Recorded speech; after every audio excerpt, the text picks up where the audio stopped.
Welcome back to the Shepherd's Pie, a slice of faith for our messy lives. I'm Tony Kolenc, a professor at Ave Maria School of Law, the father of 5 grown children, and the author of inspirational fiction for teens and adults. Speaking of which, in 2024, I'm gearing up for some new releases that you can find more information about on my website. I've got in March a book for young middle graders coming out from our Sunday Visitor called Penny and the Stolen Chalice. Takes place in modern day times. And then in October, we finish up my Harwood Mysteries series with book 6 coming out from Loyola Press. So you can find all of that at antonykolenc.com. But today we're going to be speaking with Elizabeth Gillette about reconciliation to God and to the church after abortion.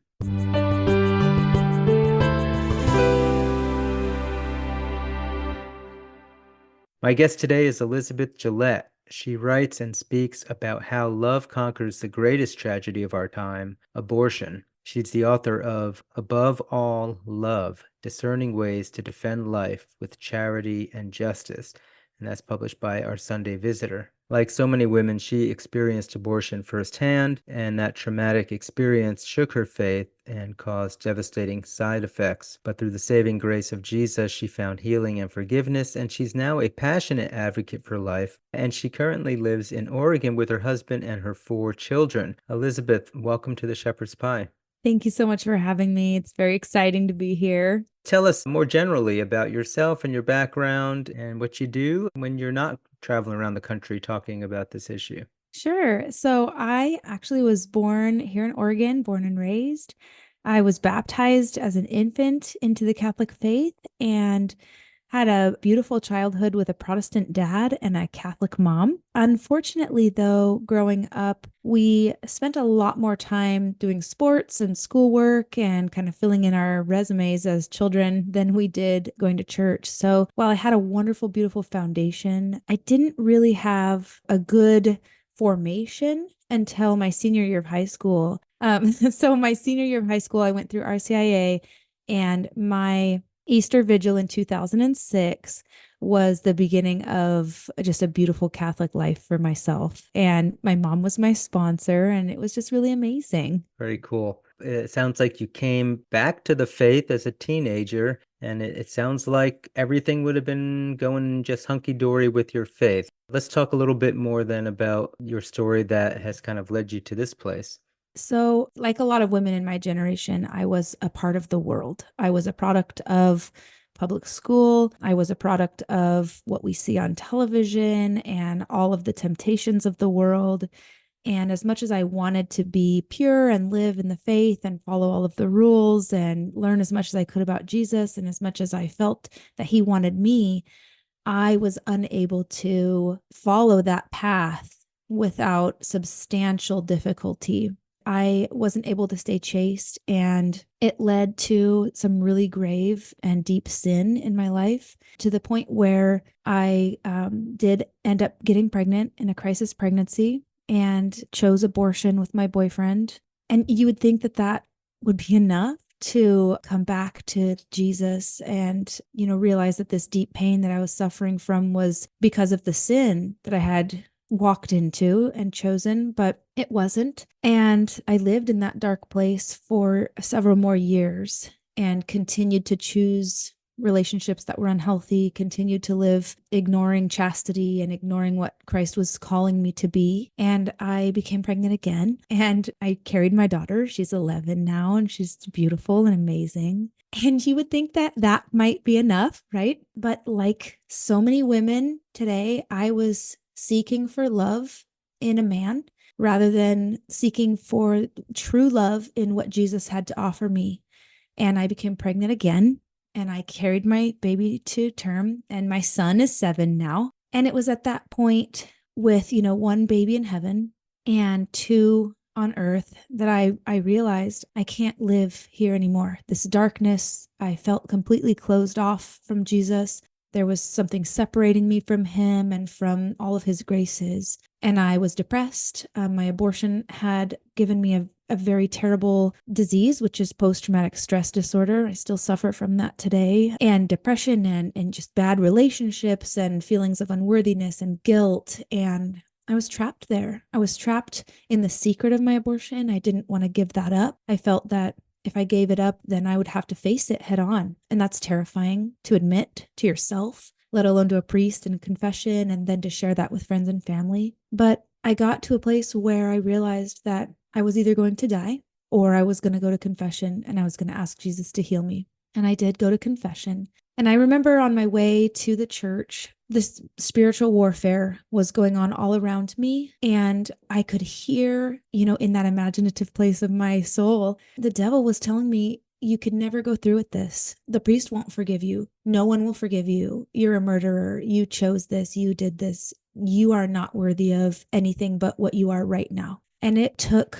so much courage. And it really, really took, I think, my guardian angel holding me by the hand and taking me into that location, into that room where the priest was sitting. Before I went in there, I prayed, okay, Lord, let me do this right. Let me come out of here and have this not be wasted. I went into a room and there was a curtain up, and I just took a deep breath and I said, okay, face to face it is. I let it all out. I said, I can't live like this anymore. I'm a broken person, and this part of me is going to kill me.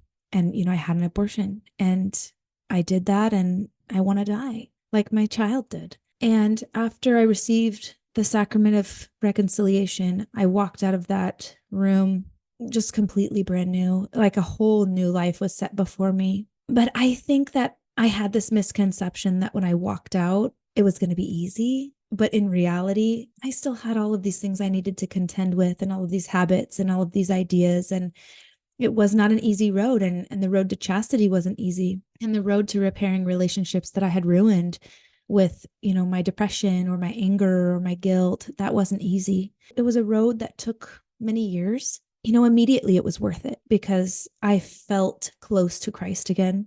I felt that he was fighting with me, where before I felt completely alone. But that reconciliation was the beginning. It was the beginning of a life not for myself. That is where I died to myself and said, okay, this is where I was when I tried to drive my own car. You go ahead and take it for me. This is a beautiful story, and you share it so honestly. My wife and I actually were also crisis teen pregnancy. So maybe just going all the way back to that first decision, it's difficult for people who have not been in that position maybe to appreciate what it feels like and when the option for abortion is out there. Can you maybe talk a little bit to that on just what was it that went into that first decision? And maybe even if you can also is there anything that anybody might have been able to do or intervene with you at that point that might have made a difference? I was out of college. I had a college degree. I was working. There was really no reason why I couldn't have a baby and provide for a baby. But when I saw a positive test, I was terrified because I was unwed and because people had said things to me through my life that made me believe that to be a single mother, an unwed mother, I would be judged horrendously. So I was very afraid of being judged. I was very afraid of disappointing people. When I told my boyfriend about it, the first reaction and the only reaction that I got from him was he said, this is the worst possible thing that could happen to me in my life right now. As a woman, to hear that from the person that you love is terrifying because that should be the person that stands up for you and supports you and defends you to all the other people that are supposedly going to be judging you. And so I felt completely alone. I also was deeply coerced by the abortion clinic where I went. From the moment that I called them to inquire about options to the moment that I swallowed the abortion pill because I had a chemical abortion, there was deep coercion. The first phone call, I asked if I could make an appointment and if I could cancel it, would I have to pay? And they immediately started to impart this deep fear of immediacy. You only have so much time before you won't be able to have the chemical abortion, and then it's a surgery, and that's very dangerous and very scary and very painful. We need to get you in here before 10 weeks. If you're calling, then most women, by the time they call, they've already made up their mind. So just by you calling tells me that you want an abortion. And just things like that. So we ended up making the appointment. And when I went, every contact point that I had with them, I would say, can I get a refund as we're pushing the $800 over the counter? If I change my mind, can I have a refund? I'm not sure about this. And they said, you can have a refund for only the portion of services that you do not receive. The minute you go back into the room, you're going to pay for the room. The minute the doctor steps in there, you're going to pay for her. The minute you have an ultrasound, you're going to pay for that. And then I guess if at that point you don't want to take the pill, then you just don't have to pay for the pill, but that's only about $25. So there was no counseling, there were no options, there was no follow-up care. I think the most coercive thing that I experienced, and I have since then found out that this is actually a common practice in these particular clinics. I asked to see my ultrasound and they said no, that it wasn't their policy. And I said, I really need to see my ultrasound. Please show me my baby.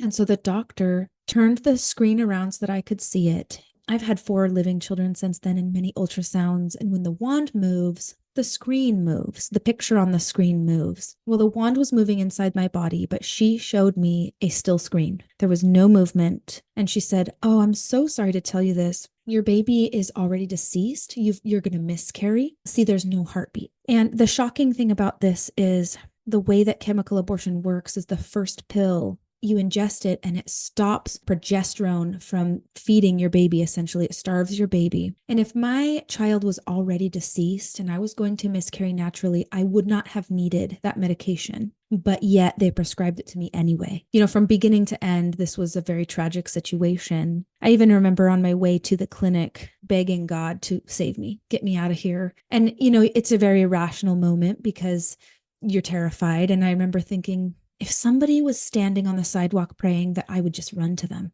I would run to them and they would rescue me. But when we pulled up to this squatty little building, it's all gray, no one was there. And I was devastated. Like, nobody cares. Nobody cares. All these pro-life people, they don't even care about me. Don't they know that I'm going to be here? Don't they know that I need them? Had someone been standing there, I would have 5 living children today. So you asked, what can people do? Be there. Because of the ministry that you have now, you probably talk to a lot of other women who have had abortions. I'm wondering if the experience you just described, somebody who really sounded like you didn't really want the abortion and you were just looking for a reason not to get it and you just never had that reason presented. Is that a common story you've heard from other women? Unfortunately, it is common from the people that I have spoken to, right? I can only share what I have heard. And yes, a lot of women do feel deep coercion. They feel a lack of support. The fear and the immediacy seem to be 2 very big driving factors. If you're afraid, you're vulnerable. And the abortion conglomerate in America feeds off and profits off vulnerable women. Let's talk then about this beautiful reconciliation story that you shared. It sounds like you hit rock bottom and that's what finally brought you around. Is that what it takes? Is that what people who go through these kinds of traumatic experiences, they have to hit bottom before they seek reconciliation? This is a deep, deep secretive sin.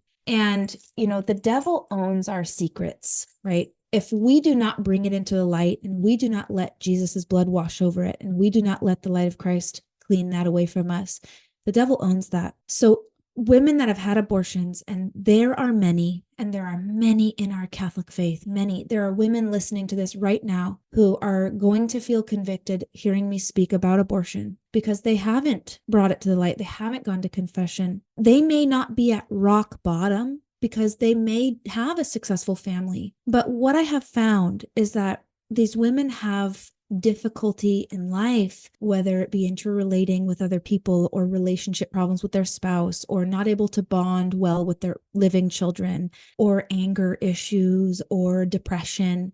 And those things follow you on and on and on until you find that healing. And as far as when you're going to find reconciliation, that's between you and your conscience and God, right? Some people may have, a beautiful conversion right away. Some might not until years later. I know many women that 20, 30 years later finally come forward and say, I did this and I took away your big brother or your big sister. And that's terrifying to do because the ripple effect, right, of this missing child is going to go on for generations. You have a child that's missing. So that's a sibling that's missing. That's somebody's husband or wife that's missing.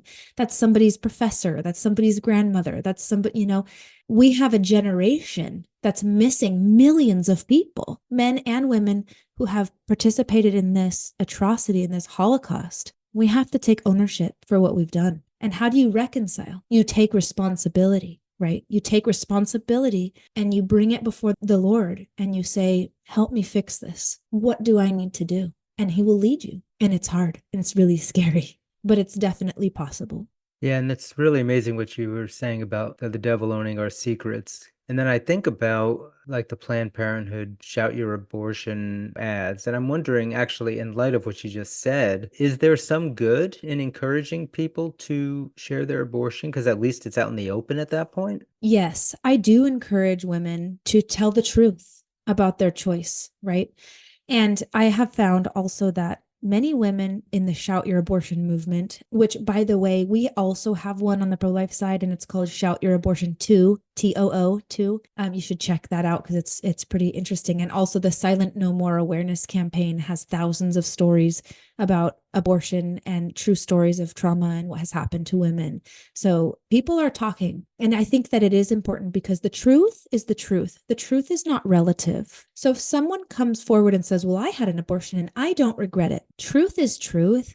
And that woman, regardless of whether she feels regret right now, has brokenness inside her because she's in a state of very, very deep sin, right? Whether you're a Christian or not, sin is sin. To live your life in that place, in that sin, has very dark consequences. And many women I have met have come from the pro-choice side after sharing their story. And it opens the door, right? It opens that door of secrecy. And then once they face it, they start to realize, wow, when I say it out loud, I can see what it truly is. I can feel what it truly did to me. And that's how many women have come to healing. And I think it's also important to talk about healing as a little segue here. We in the pro-life community have lots of healing options, but it's not a one size fits all. I did not go to a Christian healing retreat. I haven't been to Rachel's Vineyard, although I think very highly of it. And I think that if anyone can go, they should. Because of the complications of my abortion, I had just regular counseling because I had post-traumatic stress. I developed an eating disorder. So I needed to go to a counselor. And that's also not something that we should be ashamed of. If you need counseling, get help. If you're depressed, get help. There's nothing wrong with medication. There's nothing wrong with a service dog. Get what you need and trust that the Lord will be walking with you through that valley, right? Because he desires you to heal as much as you desire to heal. Absolutely. Going back real quick to the no regret situation, because I actually have met a few people who weren't like, I got my abortion, I'm proud, and all this other stuff. But they were, I think they seemed sincere in saying, I did get an abortion. And at that time, it was what I needed to do. And I don't regret it. I think that was the right decision. They sound like they really believe that. Can you say something like if some of those women were listening to this, like, is it possible to find reconciliation if you don't experience that regret? Do they Yeah. need to feel that regret to be reconciled? I think that that's a very common feeling for a lot of women because, we justify our own sins all the time, right? I lied to you because I didn't want to hurt you. We justify our sin. And I think a sin as deep and as painful as this one is, often it's just difficult to live life without justifying it. Firstly. Second, society tells us that abortion's okay. It's legal. It's an option. It's taught to us in our public schools. Oftentimes it's free to have an abortion. The government will pay for it. So to see that society says something is completely okay, and then to make the step to understanding that it actually isn't okay can be difficult. And I do know personally many women also who say, no, it was right for me and I did what was right. We weren't married, we weren't ready, we had too many. The way that I interact with those people is first and foremost with complete compassion because they are suffering still. The first thing I say is, I am so sorry that you had to experience that and that you had to go through that. That must have been so difficult for you because even if you believe it was the right thing for you, it wasn't easy. It was painful. It was traumatic, and the repercussions are still there. right? So we need to meet everyone, regardless of where they are, with compassion and love first, always. No judgments, never. That's not my job. That's Jesus's job, and he'll take care of that. It's my job to show you the love of Christ. And maybe you believe that you did the right thing right now, but in 2 years, 10 years, 15 years, you might think differently. And guess what? I'm going to be here, and I'm going to be able to walk that with you, because I also experienced that, right? It's not my job to change someone's mind. It's not. But it is my job to show you love, and to show you how I healed, and to show you what it did to me, and to maybe draw some of those parallels. Wow. Do you think maybe your depression could have anything to do with that abortion? Do you think maybe this, string of really bad, broken, abusive relationships might have something to do with your abortion? It could. Statistically speaking, abortion does cause those things. There are ways that we can minister to people in that situation too, without overstepping, without alienating, without judging. I realize then, as we're actually heading towards the end of the interview, that we haven't yet talked about your book and haven't even mentioned it. So let's take this time. You have this book from our Sunday visitor called Above All Love: Discerning Ways to Defend Life with Charity and Justice. I suspect a lot of what we've been talking about you are addressing in this book, but maybe tell us a little bit more about the book, and also where people can go to get that book. So this book it's unique. It can be used by yourself or in a small group setting. It's a very short, easy to read book with very short chapters, and each chapter is concluded with a series of reflection questions. Those can take you maybe through some verses of the Bible. They can take you through some thought experiments, through some catechism questions. And the reason that it's set up that way is because the book is designed to take the reader on a journey inward through their own life, their own personal pro-life ministry, their own road to sanctification, and to see where God wants to reveal what they can do better, where they may be making mistakes, what they may be doing well, and to also bring to the surface some of the major mistakes that we in the Catholic pro-life movement specifically may be making. And there are several that I see over and over and over again.